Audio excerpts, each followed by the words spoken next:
The summer of 1840 in Pine Hollow, Alabama, was the kind that clung to a man's skin and crawled under his collar. The air was heavy with the smell of turned earth and wet leaves, thick enough to make even the strongest lungs labor. By sundown the horizon bled red, a deep, unnatural hue that made the elders murmur old words they claimed to have forgotten. Inside a small clapboard house on the edge of town, Mary Whitlock labored in silence, her hands gripping the quilt until her knuckles turned white. The midwife, Alma Carter, kept her eyes fixed on the door, as if something beyond the walls might enter if she looked away. The air inside was no cooler than outside, but it carried the sharp tang of iron. When the first child came, he made no sound, not a cry, not a whimper.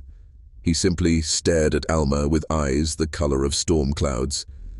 The second followed moments later, mirroring his brother in every detail. Same pale skin, same unblinking gaze. The preacher, Reverend Thorne, arrived to bless them, though his words were halting and strange, as if he could not remember the prayer. "May the Lord keep you," he said, but his eyes were on their tiny, unmoving chests, his fingers tightening around the Bible until the leather creaked. That night, the wind died. The cicadas fell silent. Mary lay awake, staring at the cradle in the corner. She thought she saw their eyes glint in the moonlight, watching her without blinking. The next morning, Alma left town without saying goodbye. By the spring of 1841, the Whitlock twins had grown into quiet, watchful infants. They never cried for food, never fussed in the night, never reached for their mother like other children did. They simply observed.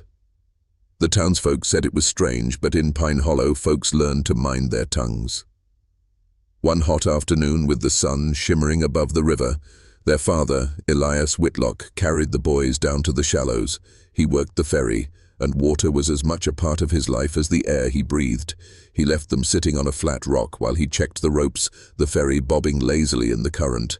When he turned back, the rock was empty. The world narrowed to the sound of rushing water. Elias dove in without thought, lungs burning as he searched beneath the muddy current. It took him too long to find them, their small bodies tangled in weeds, faces pale, lips blue. By the time he dragged them to the bank, the neighbors had come running. Mary's scream cut the humid air like glass. Reverend Thorne was called, his voice low and urgent over the lifeless forms as he prayed. Hours later, the town prepared for burial. 2 small coffins rested in the parlor, candles flickering around them. Mary sat with her head bowed, whispering their names through trembling lips. Elias stood stiffly by the wall, eyes empty. Then came a sound. A faint, shuddering gasp. Mary's head snapped up. One coffin trembled, then another. The boys sat up together, eyes wide and glassy, looking at the gathered crowd with something unreadable in their gaze. Several people crossed themselves. One man ran from the house, muttering about witchcraft. Reverend Thorne dropped his Bible and bent over the twins, but his hands hovered without touching them. "They were gone," he whispered to no one in particular. "They were gone." That night, Pine Hollow learned what it meant to fear its own children. The river incident changed the way the town looked at the Whitlocks. Where once neighbors waved from their porches, now they averted their eyes. Mothers pulled their children inside when the twins passed. Men in the tavern spoke in low voices, and even the sheriff, a practical man, kept his distance. The boys, now 2 years old, seemed unfazed. They walked earlier than expected, their steps steady, their expressions solemn. They often stood together, facing the same direction, watching something no one else could see. One afternoon, Miss Ada Hensley, who ran the schoolhouse, saw them standing at the edge of the playground. No other children dared approach, but the twins seemed content to observe.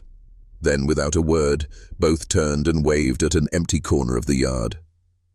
That night, Ada told her sister she swore she heard a child's laughter outside her window, though she lived alone on the far edge of town. Elias began working longer hours, sometimes sleeping at the ferry. Mary grew paler by the day, keeping the boys indoors when she could, but even within the walls of the house, strange things happened. Objects shifted places without explanation. The sound of soft footsteps came from rooms that should have been empty. And always, the boys watched. The sheriff paid a visit after hearing whispers from the tavern. He stood in the doorway, hat in hand, asking politely if all was well. Mary smiled faintly and said yes, though her hands twisted the hem of her apron until her knuckles turned white. The twins sat by the fireplace, staring at him with the same steady gaze that had unnerved so many. When he left, he glanced back, only to see them both standing at the window, their faces pressed to the glass, still watching. That evening the sun set heavy and red, and somewhere in the trees a crow let out a long, low caw that seemed to echo longer than it should have.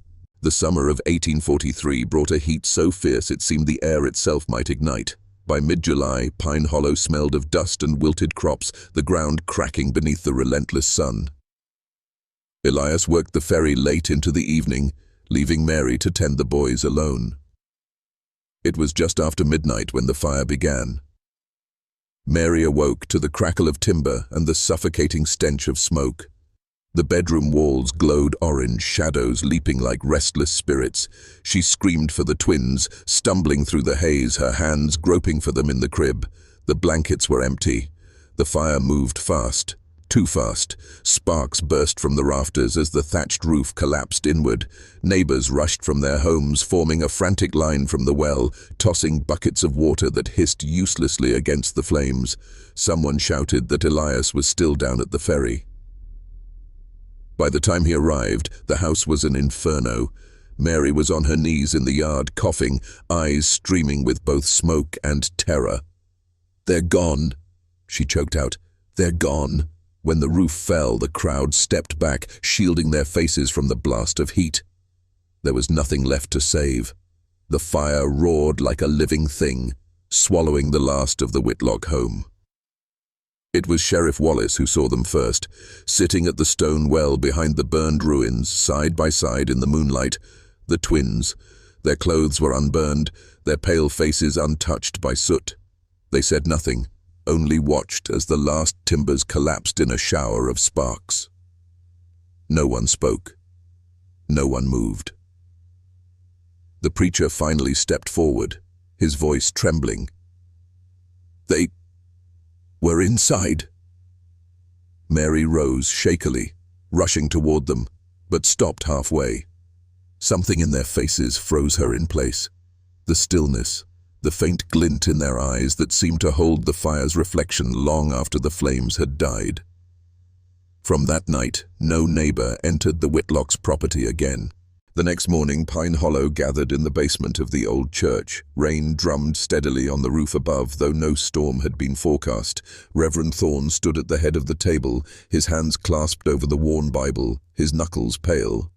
"They've died twice now," he began, voice low, "and twice they have returned. This is not the Lord's work." The faces around the table were grim. Sheriff Wallace leaned forward. "We keep this quiet. Outsiders hear about it, they'll think we're mad. Or worse." The blacksmith, Isaac Rowe, spat into the corner.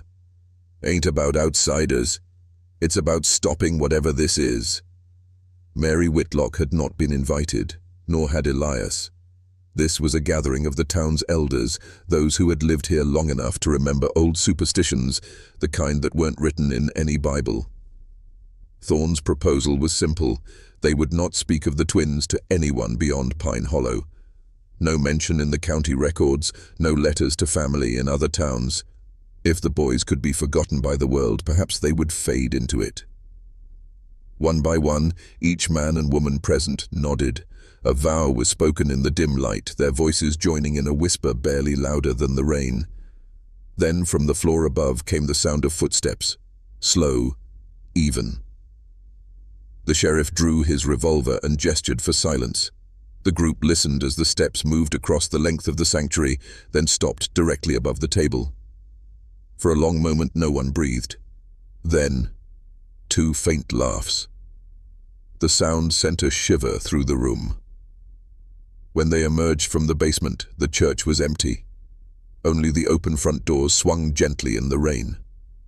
From that day forward, the vow held. But so did the fear. The stranger came on horseback one crisp autumn morning in 1844. He was a tall man in a black coat, his saddlebag marked with the worn brass plate of a traveling physician. He introduced himself as Dr. Alistair Finch, claiming to be passing through on his way to Mobile, but his eyes lingered too long when he heard the name Whitlock. He rented a room at Mrs. Greeley's boarding house, and within a day, folks noticed him asking questions. He stopped the blacksmith in the street, lingered too long at the ferry landing. Eventually, word reached Elias that the doctor wished to examine the boys. Mary resisted at first, but Elias, weary and desperate for answers, agreed. In the parlor, Dr. Finch worked methodically, his instruments gleaming in the dim light. He checked their eyes, their throats, their joints. He placed his stethoscope against each small chest, frowning. "No heartbeat," he murmured. Mary stiffened. "You're mistaken." Finch shook his head. "They breathe. Yet there is no pulse I can find. Their skin is cool, colder than the air in this room." The boys sat silently on the settee, watching him. One tilted his head as though listening to something far away. That night, Dr. Finch was seen leaving the boarding house with his bags hastily packed. He did not take the main road. In the morning, his horse was found grazing at the edge of town, its saddle still strapped on, reins trailing in the grass. Dr. Finch was never seen again. By 1846, the Whitlock twins were 8 years old. They had grown into lean, pale boys with hair as white as new cotton and eyes that held an unsettling steadiness. Against Mary's wishes, Elias insisted they attend the small schoolhouse at the center of Pine Hollow. "They'll learn to be like the others," he said, though deep down he knew better. The first days passed quietly enough. The boys spoke little, kept to themselves, and seemed indifferent to the lessons. But on the third week, trouble found them. Thomas Pruitt, a stocky boy with a mean streak, decided to test the silent Whitlocks. At recess, he cornered one of them by the well behind the schoolhouse. The other twin stood nearby, unmoving. "You think you're better than us?" Thomas sneered. When the boy didn't answer, Thomas shoved him hard. The twin stumbled backward, teetered on the edge, and fell. There was a sickening splash, followed by silence. The teacher screamed for help, and the older boys scrambled to lower the bucket. It took precious minutes to pull him up, his head hanging limp, water streaming from his mouth. His brother stood watching, expressionless. By the time the schoolmaster returned with a blanket, both twins were gone. Panic rippled through the yard until, an hour later, the boys were seen walking hand in hand down the road toward home. Their clothes were dry. That night, the Pruitts packed their wagon under cover of darkness and left Pine Hollow without saying goodbye. When Miss Ada Hensley, who had seen it all, was asked about the incident, she shook her head and muttered, "I saw him dead. I know I did." She refused to speak of it again. After the well incident, more townsfolk began to notice the strange effect the twins had on the living. Dogs, once loyal to the Whitlock family, now whined and hid when the boys entered a room. Horses refused to let them ride. Chickens scattered from the yard at their approach. Most unsettling were the crows. They gathered in black clusters on the rooftops and fence posts, their heads turning in unison to follow the twins' movements. On still days, their wings beat the air without sound. The Whitlock house itself seemed to change. Neighbors swore the windows were never open, yet curtains shifted as though moved by a breeze. Some nights, faint scratching could be heard beneath the floorboards, though no animal was ever found. Mary stopped attending Sunday service. Elias began sleeping in the ferry shack more often, returning home only to bring supplies. Rumors spread that he feared the boys as much as the rest of Pine Hollow did. One evening, Sheriff Wallace passed by the Whitlock place on his way to the river. He glanced toward the house and froze. In the upstairs window, both twins stood side by side, their faces pale in the moonlight. They were smiling, a slow, deliberate curl of the lips. When he blinked, the window was empty. That same week, a farmhand claimed to hear 2 children laughing in the woods at midnight. He followed the sound but found nothing but the rustle of dead leaves and the lingering scent of river water. The preacher told the elders it was a sign. that the boys were not just unnatural, but a danger to everyone left in Pine Hollow. In the autumn of 1847, the sky turned the color of rust.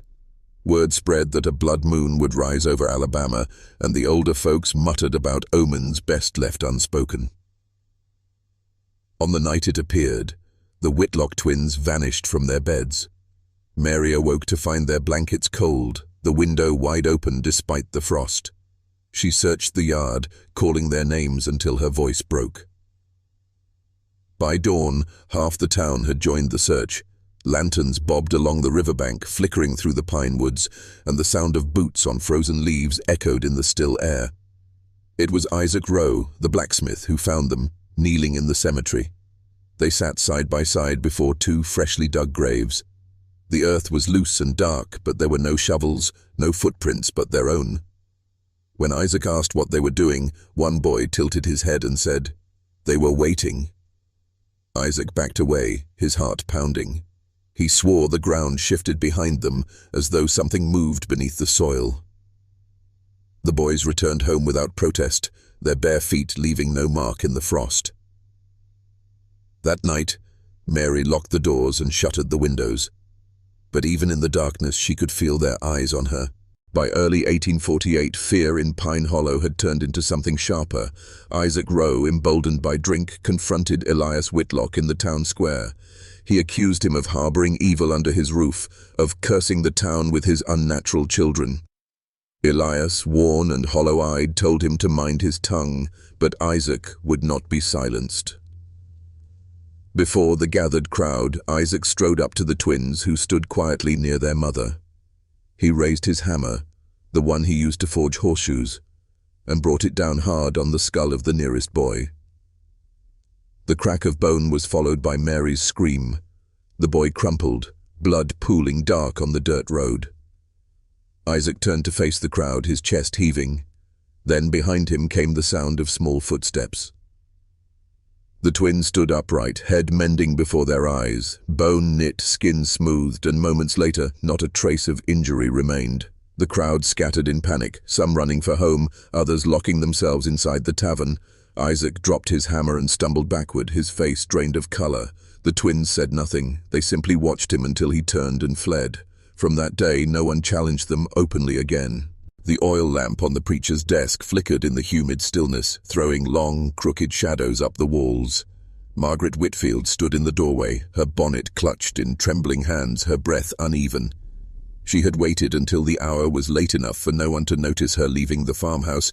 Her footsteps had been careful on the dirt path, every sound of night seeming to follow her. The preacher looked up, startled, and then his eyes softened at the sight of her face, pale and drawn. "Sister Whitfield," he said, "is someone hurt?" She stepped inside, closing the door behind her with a deliberate quietness. "Not hurt," she whispered. "Not yet." What she told him next was something she had never dared to speak aloud. Not to her husband, not even to herself in the lonely dark. She spoke of that night 16 years ago when the twins came into the world. The long hours of pain, the fever that seemed to burn her from the inside out, the way the midwife's voice had sounded distant as though speaking through water, and then the shadow. She described it standing at the foot of her bed, tall and thin, its edges blurred like smoke. It had no face, yet she felt it watching. She remembered how the air had gone cold in the sweltering room, how the cries of the newborns had seemed too deep, too knowing for infants. The preacher listened without interrupting, his hands folded tightly on the desk, knuckles whitening. She spoke of dreams since then, visions of the boys walking alone in places they could not reach, speaking in languages she did not know, never aging in her mind's eye. Finally, she said the words she had carried like a stone in her chest for years. "They're not entirely ours, not entirely human." The preacher's mouth pressed into a grim line. "Then you must leave, Sister Whitfield. Take your husband, the boys, and go. Leave Pine Hollow before—" He trailed off, as though afraid to name the end of that sentence. Her lips trembled into something between a smile and a wince. She leaned forward, her voice breaking into a whisper that barely reached his ears. "They won't let me." Outside, the wind shifted, carrying with it the scent of rain.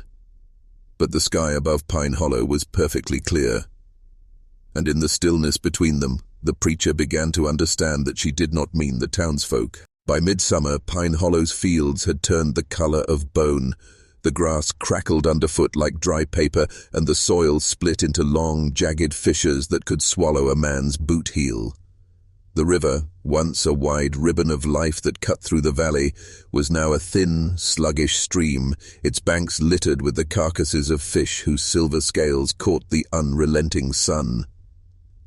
Crops withered in the ground, their leaves curling inward as though in prayer. Wells ran dry, and buckets returned from the depths empty but for the sound of echoing air. The people grew thinner, their eyes shadowed with hunger and the gnawing awareness that nature itself had turned its face from them. It was in this heat and silence that the twins began to change. At first it was subtle. They no longer seemed to sweat under the blistering sun, their skin cool to the touch even in the stifling heat. While other children coughed in the dust and squinted against the glare, the boys walked with ease, their pale eyes scanning the horizon as if searching for something just beyond human sight. They would vanish for hours at a time, returning with no explanation and no dust upon their shoes. When asked where they had been, they answered in unison, "By the water," though no one knew of any water left to be found. One afternoon, old Elijah Brooks claimed he saw them standing in the center of the parched riverbed, their bare feet upon the cracked clay, speaking to one another without moving their lips. He swore the air above them shimmered like heat rising from a forge, yet the day, though hot, was still. Margaret Whitfield's health began to falter under the strain. She would wake in the night to find the boys standing by her bedside, watching her with unreadable expressions. Once she caught them in the barn, their hands buried in the feed bin, whispering to something hidden beneath the grain. Rumors spread quickly in a town so small. Some said the boys had cursed the land. Others whispered that the drought was the land's way of trying to drive them out. The preacher's sermons grew more urgent, filled with talk of repentance and the wrath that comes when unnatural things are allowed to remain among the living. But whenever his gaze fell on the twins, standing side by side in the back pew, he faltered, for they never blinked, never looked away, and their faint, identical smiles seemed to promise something the town was not yet ready to hear. It was late August when the first whisper reached Samuel Price, the miller. His youngest daughter, Ruth, came running barefoot into the shop, breathless, saying she had followed the twins past the edge of town, down the dried riverbed, all the way to where the red cliffs rose like ancient sentinels. "They went inside the rock," she stammered, clutching her father's apron. "I saw them. There's a door in the cliff, Papa. It opened for them." Samuel wanted to dismiss it as childish fancy, but the girl's face was pale, and her hands trembled as she spoke. Later that night, under the cover of darkness, he took a lantern and followed the path she described. The riverbed stretched before him like a long, dead vein, leading him to the towering red cliffs. He saw nothing, no door, no crack, only stone baked hard by the sun. But as he turned to leave, a sound reached him. It was faint at first, a low, thrumming hum, like the deep vibration of a distant drum. He stepped closer, pressing his palm to the rock. The stone was warm, almost feverish, and the hum seemed to come from inside it. Then came the voices, children's voices, dozens of them, laughing, whispering, singing some wordless tune. Samuel staggered back, heart pounding. He could see no opening, but the laughter was growing louder, joined by a rhythmic splash, as if unseen water was rushing just beyond the stone. The next morning he told no one. In a town that already feared the twins, news like this could ignite something far worse than gossip. But he avoided the boys from that day on, unable to look into their pale eyes without thinking of the sound inside the cliff. Others began to notice strange wet footprints in the dust along the riverbed, prints that started in the middle of the cracked clay, far from any known water. The footprints were small, child-sized, but there were never more than 2 sets side by side. One evening, a group of boys tried to follow the twins, hoping to see where they went. They returned an hour later, wild-eyed and unable to speak of what they'd seen, only muttering, "It's not for us." It's not for us. That was the night the first real fear took root, not the idle, whispered dread of townsfolk seeking a story, but the deep, marrow-cold fear that perhaps the river hadn't dried up at all. Perhaps it had gone somewhere else, and perhaps the twins knew exactly where. It began as an accident, or so the town later claimed. Mrs. Ellison, the schoolteacher, said she saw the first red lantern glow from her window just past midnight. It floated slowly down Main Street, bobbing like a captive ember in the black, windless night. No one carried it. No footsteps echoed on the dirt road. Minutes later, more appeared. One by one, drifting silently out of side streets and alleys, their glass bodies glowing crimson from within. By the time the clock in the church steeple struck 1, there were 12 of them, hanging in mid-air as if tied to invisible strings.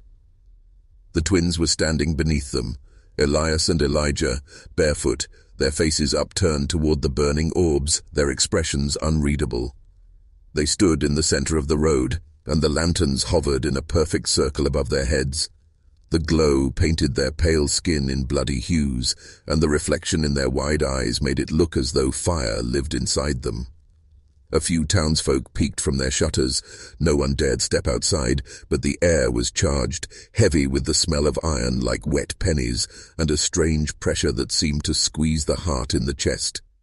Dogs whined under porches, horses refused to stand, laying down in their stalls with rolling eyes. The twins spoke then, not loudly, not shouting, but with a voice that seemed to carry directly into the minds of everyone awake enough to hear. It's time. The lanterns swayed as if stirred by a wind that touched nothing else. Then they began to drift, not up, but forward, gliding slowly toward the southern road that led out of town. The twins followed, and behind them, like sleepwalkers, came the people. Some were dressed, some in nightclothes. All wore the same dazed, vacant expression. They did not speak. They did not resist. Samuel Price, the miller, swore he fought against it, tried to plant his feet, tried to turn back. But something inside his head pulled him forward. He felt like a fish on a line, dragged toward some unseen hook. The procession wound out of town, into the darkness beyond the last fence, toward the dry riverbed. The red light from the lanterns painted the dead earth in shades of blood and shadow. And as they approached the cliffs, Samuel thought he could hear it again, the deep, thrumming hum, now louder, now hungrier. When they reached the stone wall, the twins stopped. The lanterns began to lower, and the cliff began to open. At first, it was just a hairline crack, black against black, almost invisible in the shadows of the cliff face. Then, with a sound like stone grinding against bone, it widened. Dust poured down in slow streams, the air filled with the smell of damp, ancient earth, the scent of something buried too long. Samuel Price felt the ground shift under his feet, not shake, not quake, but breathe. The procession stopped. No one spoke. The red lanterns floated forward and began to sink into the widening crack, one after another, until their glow painted the interior of the opening. The light revealed jagged walls, the slick gleam of mineral veins and shapes. Shapes that were almost human, but too tall, too thin, their limbs bending wrong. Elias and Elijah stepped forward. They did not glance back at the crowd, but when they spoke, the words fell into every skull like stones into still water. Come and see. The first to move was Mrs. Ellison. Her hands hung limp at her sides as she walked into the cleft in the stone. Behind her came old Mr. Calloway, then the butcher's apprentice, then the widow Crane. Each passed the twins without looking at them, disappearing into the darkness inside. Samuel's turn came. His legs trembled, every instinct screamed to run, but his body betrayed him. The closer he got, the more he heard it. That low hum, now almost a voice, speaking in a language he did not know but somehow understood. It promised release. It promised belonging. The air grew colder with every step. His breath fogged in front of his face, and then he was inside. The tunnel sloped downward, deeper and deeper, the stone walls closing in. The red light from the lanterns seemed to stretch the shadows into claws that scraped along the ceiling. Somewhere ahead, water dripped, echoing in a rhythm that almost matched a heartbeat. The further they went, the more the walls changed. Carvings appeared, spirals, jagged lines, and eyes. Hundreds of eyes, some open, some closed, each etched with a precision that seemed impossible in the darkness. Samuel's chest tightened. His ears popped like descending into a great depth. And then the tunnel opened into a vast chamber. The ceiling soared high above, disappearing into shadow. The floor was covered in something that looked like black glass, smooth and reflective, except where it rippled as if breathing. In the center of the chamber stood a stone altar, and on it lay a figure. The chamber was silent except for the soft, uneven drip of water echoing from unseen corners. Samuel's lantern flickered, casting wavering shadows that danced like restless spirits on the walls. At the center, the altar gleamed cold and unforgiving. Upon it lay a figure swathed in tattered cloth, pale as moonlight, curled in an unnatural stillness. The face was obscured by shadows, but the unmistakable outline of a child's form struck Samuel like a blow. Elias stepped forward, eyes locked on the figure, his voice barely a whisper, yet sharp as a blade, cut through the silence. "He waits." Elijah nodded solemnly. "Our brother." Samuel's heart hammered in his chest. The twins were not alone. There was more to this story, something buried beneath generations of silence and fear. Suddenly, the figure stirred. A faint breath, a flicker of movement. The cloth shifted to reveal a face, fragile, pale, and hauntingly familiar.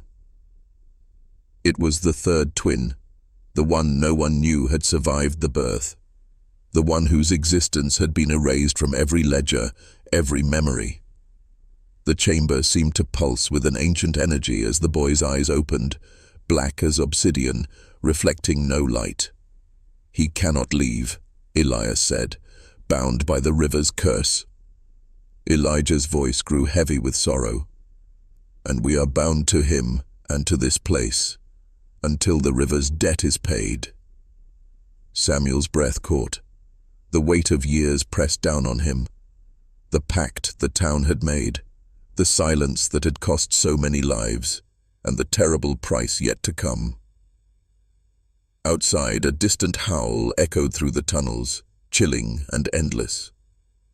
The twins turned to Samuel, their faces solemn. "Now you know," they said, "why we must stay, why Pine Hollow cannot forget." That winter, a strange fever swept through Pine Hollow like a ghost riding the wind.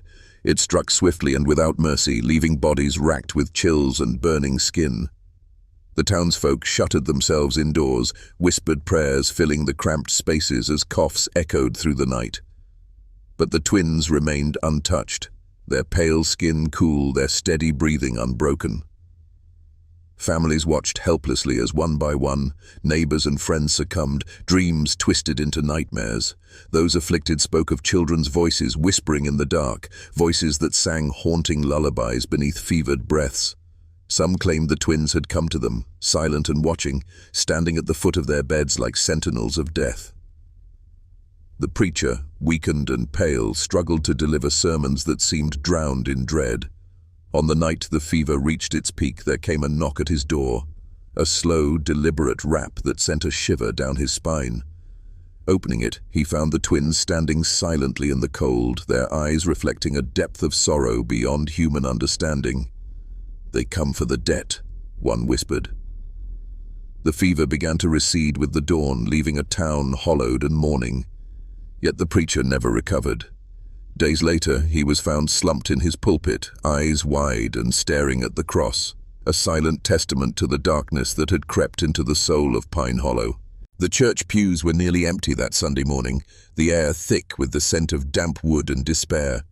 The preacher, thin and frail, ascended the pulpit with trembling hands, his voice barely more than a rasp as he began to speak. He warned of a darkness that walked unseen, of a curse woven into the very soil of Pine Hollow. His words trembled with fear and resignation, a plea for the congregation to hold fast to their faith despite the shadows closing in. As he spoke, a cold chill swept through the sanctuary, snuffing the candles one by one until only the pale light from stained glass windows remained. And there, in the front pew, sat the twins, Elijah and Ephraim, their eyes fixed on the preacher with an eerie stillness, unblinking, unreadable. The congregation shifted uneasily, whispers rising like a tide, but no one dared speak against the twins' silent presence.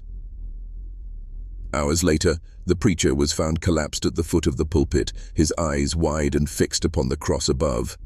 No sign of illness or injury marked his body, only the quiet certainty of a soul extinguished by fear.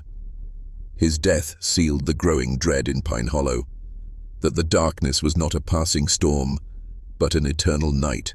Word of the strange happenings in Pine Hollow had spread beyond the valley, reaching ears in the nearby county seat. In the autumn of 1846, Judge Malcolm Reed arrived, a stern man in a dark coat, his eyes sharp and probing. His mission was clear: investigate the mounting disappearances and deaths that had left the town trembling. The townsfolk greeted him with wary glances and tight lips. Behind closed doors, whispers of the twins grew into fearful murmurs, but no one spoke openly. The judge moved deliberately through the streets, questioning residents one by one. His tone was calm, but beneath it lay a suspicion that unsettled even the bravest. When he demanded to see Elijah and Ephraim, the twins vanished like shadows at dusk. Despite exhaustive searches, no trace of them was found anywhere in town. The next morning, Judge Reed's carriage was discovered overturned on the road leading out of Pine Hollow. The vehicle lay shattered against a tree, but the judge himself was nowhere to be found. No body, no sign of struggle. Only his wide-brimmed hat lay crushed in the mud. Fear deepened into something unspoken but palpable. The town's silent pact had been challenged, and the cost was made clear.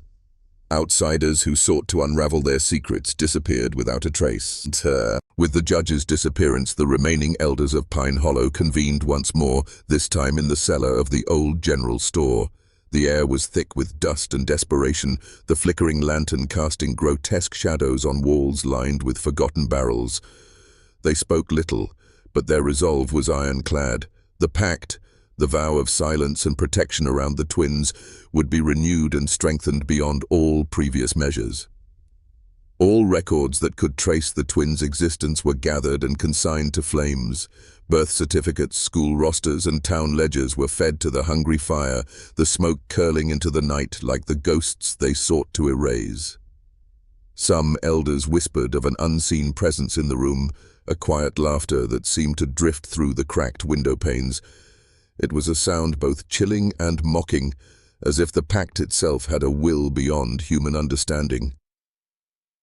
No one spoke of breaking the vow, for the price of silence was carved deep into the town's very soul. To speak was to invite ruin, to remember was to invite death, and so the pact endured, a dark covenant binding Pine Hollow and its twins in eternal secrecy. In the fading light of a cold autumn afternoon, old Martha Ellery sat in her creaking rocker, eyes fixed on the horizon where the dense woods met the riverbank. Bedridden for years, her voice was a fragile thread, but the story she told was vivid, a haunting memory she could no longer keep to herself. Decades ago, she said, she saw the twins walking slowly into the woods at dusk. Their faces were as pale and unchanging as the day they were born, their steps silent on the leaf-strewn path. They vanished beyond the tree line, swallowed by the gathering shadows. Her family dismissed the tale as the ramblings of a weary mind, but Martha's gaze never wavered. She warned that something ancient followed them, that the woods were alive with waiting eyes. One night, she disappeared without a trace from her bed. The only sign left behind was a faint scent of damp earth and the rustling of leaves, as if the forest itself had claimed her. The town was left with more questions than answers, and a growing unease that the twins' story was far from over. The morning dawned grey and silent, the kind of heavy stillness that presses down on the chest and holds the breath captive, but Pine Hollow's usual rhythms had been shattered. The twins were gone. Elijah and Ephraim had simply vanished, as if swallowed whole by the earth itself. No footprints marred the dust along the riverbank, No sign of struggle or flight marked their absence. It was as if they had stepped into the mist and never returned. For a moment, the townsfolk dared to breathe easier, hoping the curse, the pact, the endless dread had finally lifted. Children played in the fields without the usual wary glances. Mothers no longer whispered warnings at bedtime. But the calm was brittle. Deep in the town's heart, unease settled like a shadow that would not fade. Then, carved into the weathered wood of the schoolhouse door, a single line appeared overnight: "We will return." No one admitted to seeing who left the message, but its meaning was clear, chilling every soul who read it. The twins' story was not over. Decades slipped by like fallen leaves, and Pine Hollow began to heal, or so it seemed. The empty homesteads slowly filled with new families, their laughter and labor weaving fresh threads into the fabric of the town. The river flowed steady again, the soil grew rich beneath the changing seasons, and the dread that had gripped the town loosened its grip. Outsiders came, unaware of the shadows lurking beneath the surface.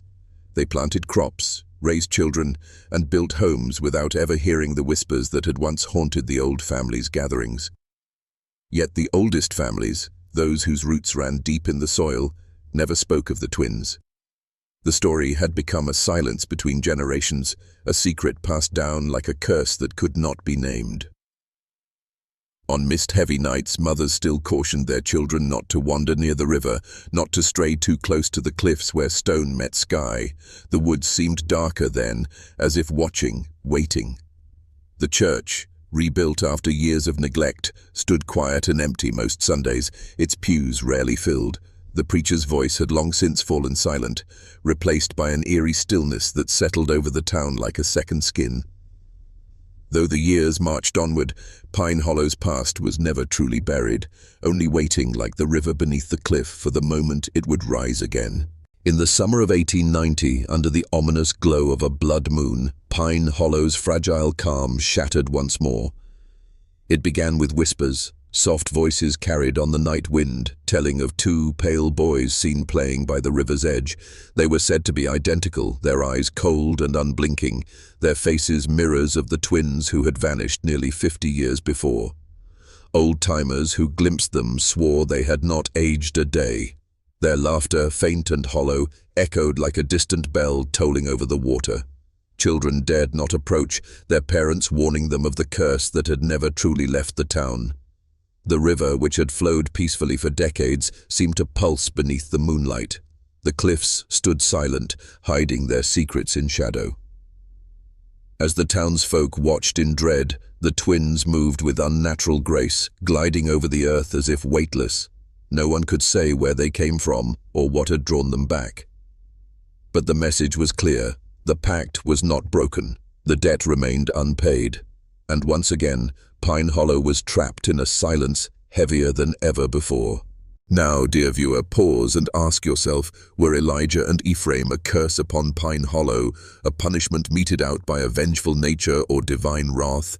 Or are they something older, something beyond human reckoning, bound to the land and river by forces we cannot begin to understand? Their story is one of silence, sacrifice, and a town's desperate attempt to hold darkness at bay. But silence can only last so long, and some debts cannot be denied forever. If these twins came to your town, would you have stayed or run? Tell me your thoughts in the comments below. Do you believe this was fate or something far darker? The screen fades to black, but the question lingers, echoing like a whisper carried on the night wind, waiting for an answer.